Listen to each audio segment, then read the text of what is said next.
Yaqin kelajakda faqat ikki xil odam bo'ladi. Milliard dollarlik gigant kompaniyalar, atrofdagi odamlar va siz bilan biz hozir yashayotgan e'tibor ekonomikasini eng katta o'yinchilaridan bo'lgan vayner va blogerlarga o'zini vaqtini, e'tiborini va shu bilan birga hayotini ham topshirib beradigan odamlar yoki e'tibor va vaqtini qayerga ketayotganini o'zi boshqara oladigan, aqliy mehnat va diqqatli ish qila oladigan odamlar. 21-asrning eng kuchli va kerakli ko'nikmasi bu chalg'imaslik. Yoki boshqacha qilib aytganda, e'tiboringiz qayerga ketayotganini boshqara olish. Siz o'ylashingiz mumkin, bu mahorat hozir bizning karyeramiz uchun eng muhim narsa.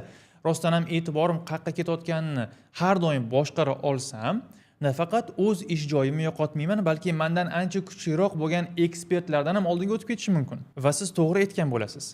O'zi internet va media evolyutsiyasidan oldin odamlar o'zini hatto chalg'itish uchun ishlatgan instrumentlari ham qanaqadir ma'noda odamlarga foyda olib kelgan bo'lsa, hozirgi o'zini chalg'itish instrumentlari nafaqat foyda olib kelmaydi, balki kuchli zarar beradi. Shuning uchun ma'lum bir sohada oldinga o'tib ketmoqchi bo'lsangiz, shunchaki chalg'imaslik mahoratini o'rgansangiz, o'zingiz sohangizda eng kuchli ekspert bo'lishga eng kerakli qadamni qo'ygan bo'lasiz inshaalloh. Lekin men aytgan bo'lardimki, chalg'imaslik bizani karyeramiz, aqliy salohiyatimiz, ta'sir doiramizni kuchaytirish uchungina emas, balki hayotimizni xuddi shunaqa yoki undan ham kuchliroq, muhimroq javhalariga to'g'ridan to'g'ri ta'sir qiladi. Din, oila, shaxsiy rivojlanish, farzand tarbiyasi va hokazo. Masalan, men ko'p mavzularda ayolim bilan maslahatlashishni yaxshi ko'raman va bir kuni men ingliz tili kurslarimni undan ham kuchliroq, undan ham manfaatliroq qilish yo'llari haqida fikr almashtirib o'tirganimizda undan so'radim. Mana sen hozir mendan ingliz tilini o'rganyapsan.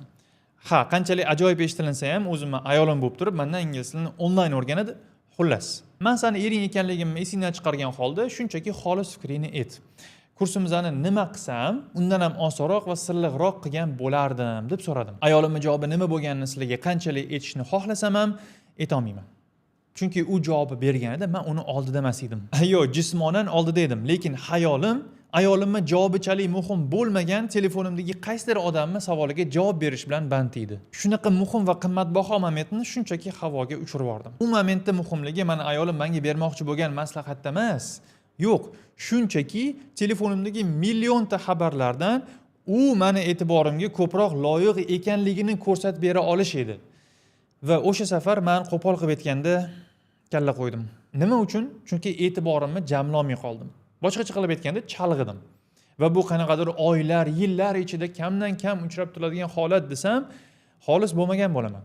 Bunaqa misollar meni karyeramda, o'qishimda, shaxsiy rivojlanishga yo'naltirilgan mashg'ulotlarimda ham kam bo'lmagan. Hammamizning hayotimizni tartibsiz, intizomsiz, bunday faxrlansa bo'ladigan, boshqalarni va o'zingizning hayotingizga ijobiy hissa qo'sha oladigan, Allohning roziligiga erishishga sabab bo'ladigan narsalarni qoyillataman degan maqsad borgan sari uzoqlashib borayotgani, kun, hafta, oy, yillar ko'zimizning oldidan juda tez o'tib ketayotgani va hali ham hech narsani qoyillatib qo'ya olmayotganimizning asosiy sababi bu chalg'ish. Bu narsani anglagach birinchi bo'lib ayolimdan uzr so'radim va bu muammoni tegiga yechishga qaror qildim. Shu jarayonni siz bilan bu va shunga o'xshash video konspektlar seriali orqali ulashib bormoqchiman. Agar sizga bu qiziq bo'lsa, videoga kommentariy yozing, like bosing va boshqalar bilan ulashib qo'ying. O'shanda sizga inshaalloh YouTube buni ko'proq rekomendatsiya qiladi inshaalloh. Birodarlar, men chalg'ish, e'tiborni jamlash yoki fikringizni bitta joyga qo'yib, faxrlansa bo'ladigan hayotingizga ijobiy ta'sir keltiradigan yaxshi intizomni shakllantirish haqidagi videolarimda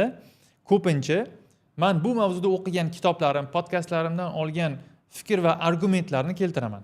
Agar o'zingiz uchun bu kitoblarni o'qib ko'rmoqchi bo'lsangiz, ular mana bular. Nir Eyal, Indestructible, Tiago Forte, Building a Second Brain, Atomic Habits, Make Time, The Unfair Advantage, Someday is Today, 22 Simple, Actionable Ways to Propel Your Creative Life.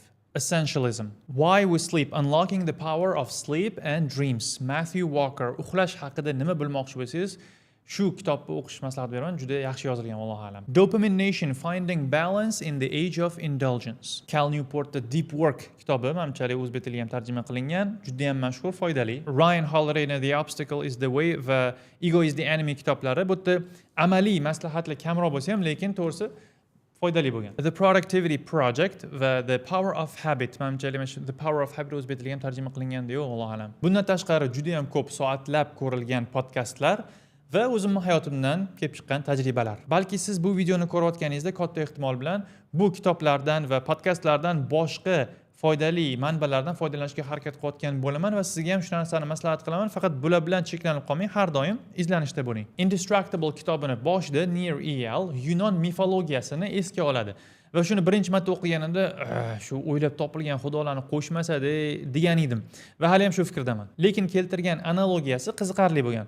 Oxirgacha yaxshilab e'tiboringizni jamlab eshitsangiz, inshaalloh foyda chiqarib olasiz. Zevs, o'ylab topilgan Yunon psevdo xudosi, o'zini o'g'li Tantalusni Underworld, boshqacha qilib aytganda do'zaxga haydab yuboradi. Mana shu narsani eshitishdan ham g'alati bo'lib ketaman to'g'risi. U yoqda Tantalus bir suv to'plangan joy va shunda olib yeyishga tayyor, chiroyli pishib turgan meva daraxti oldida o'zini topadi. Lekin uni jazosi shu ediki, u suv ichaman deb shuna egilsa, suv undan qochardi. Yoki meva olaman deb tortilsa, meva shuna ozgina qo'li yetmaydigan darajada undan uzoqlashib qolardi. Na meva yolardi, na suv icha olardi. Subhanalloh, shu yerda Alloh subhanahu va taolo jannatni tasvirlaganini eslaysizda.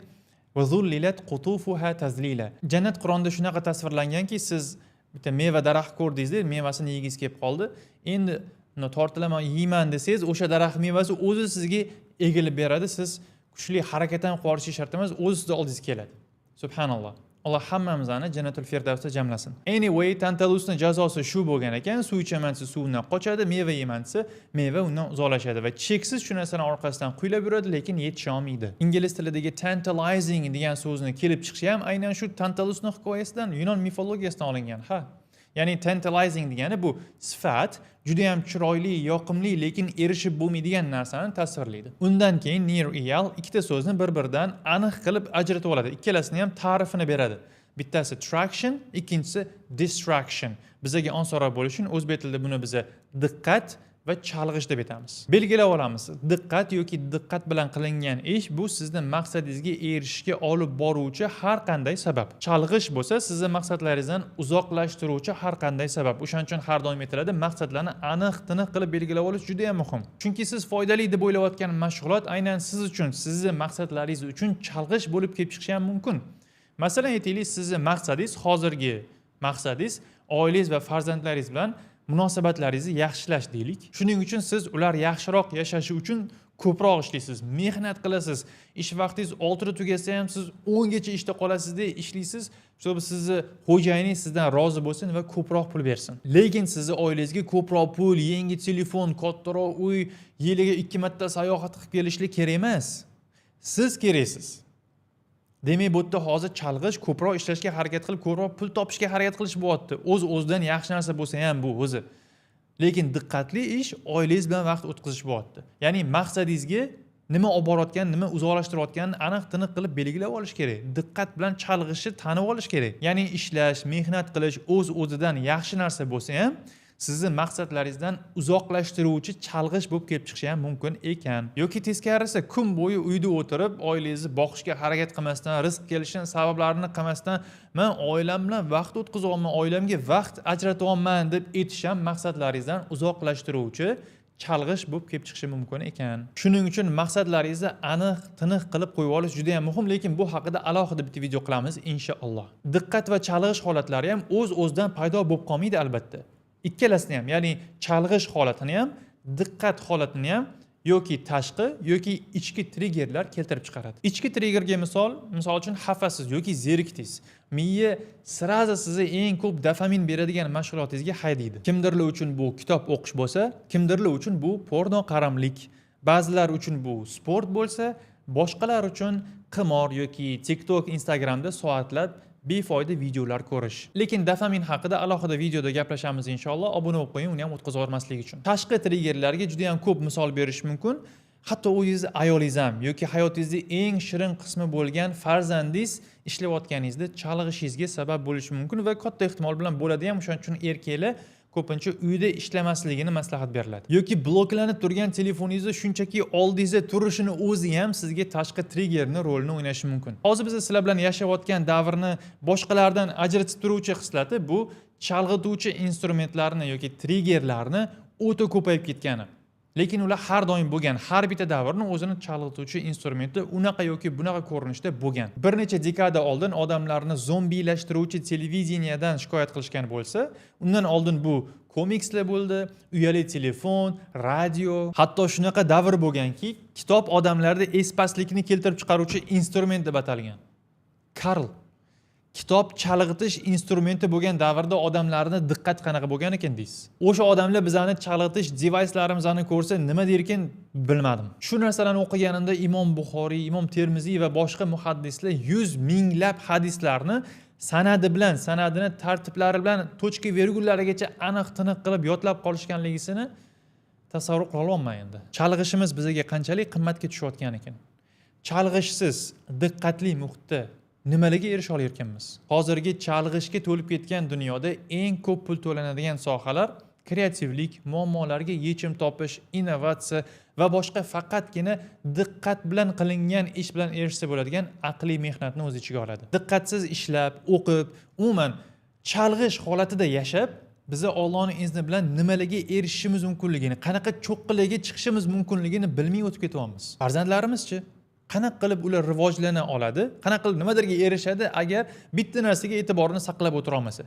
Chalg'ish ularga ovqat kabi muhim bo'lib qoldi. Nima uchun oilalarda er bilan ayolning o'rtasidagi munosabatlar rekord darajada yomonlashib ketdi? Sabablardan biri er ayolidan yoki ayol eridan e'tiborini talab qilib qarasa, unga diqqat bilan qaragan yuzni emas, telefonga qaragan, xayoli umuman boshqa joyda bo'lgan, boshi tepasini ko'radi. Tantalusning hikoyasini yana eslasak, uni haqiqiy jazosi nima edi?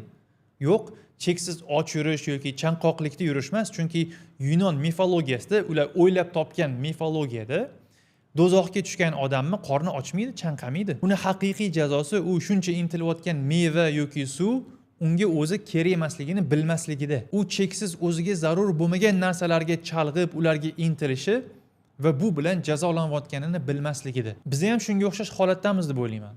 Bizga kerak bilan biza xohlayotgan narsalarni ajrata olmay qolyapmiz yoki ajratishdan shunchaki bosh tortyapmiz. Yoki har 5 minutda telefoningizni tekshirib qo'yib, soat ko'rib qo'ya, 5 minut o'tdimi, vaqt yurgan ekan deb qo'yishingiz ham zarur ishlarga kirmaydi. Uni o'rniga nima qilish kerak? Tepada aytilgandek aniq qilib maqsadlaringizni qo'yib olmasangiz, chalg'ish bilan diqqatli ishni bir-biridan ajrata olmay qolasiz.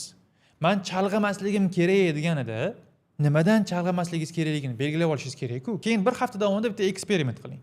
Har kuni sizni yarim soatdan ko'p vaqtingiz olgan har bitta mashg'ulotni bitta qog'ozga yozib boring. Qog'ozga yozishga erinsangiz, hech bo'lmasa o'sha qilayotgan ishingizni, mana shu narsa menda yarim soatdan ko'p vaqt oldi deb qaqqadir telefoningizga bo'lsa ham yozib oling. Instagram shuncha vaqt oldi, YouTube shuncha vaqt olgan ekan, oilamga mana shuncha soat, dinimga shuncha soat, soham yoki biznesimga mana shuncha vaqt ajratayotgan ekanman va hokazo. Shunda siz har bitta ajratayotgan vaqtingizga maqsad bilan yondashasiz inshaalloh. Shunchaki shamolda uchib yurgan bargga o'xshab siz tarafga kelayotgan har bitta triggerga reaksiya qilib kuningizni, hafta, oy, yillaringizni hech narsaga erishmasdan o'tkazib yubormang, birodar. Va yana bitta narsa, dam olish, farzandingiz bilan o'ynash, ozgina o'tirib hordiq chiqarish ham agar maqsad bilan qilinsa, chalg'ish bo'lmaydi. Bu narsa odamlarga kerak, dam olib turish kerak-ku. Bu badan uchun ham, bu jasad uchun ham javob beramiz. Dam olish ham maqsadli bo'lishi mumkin va bo'lishi kerak.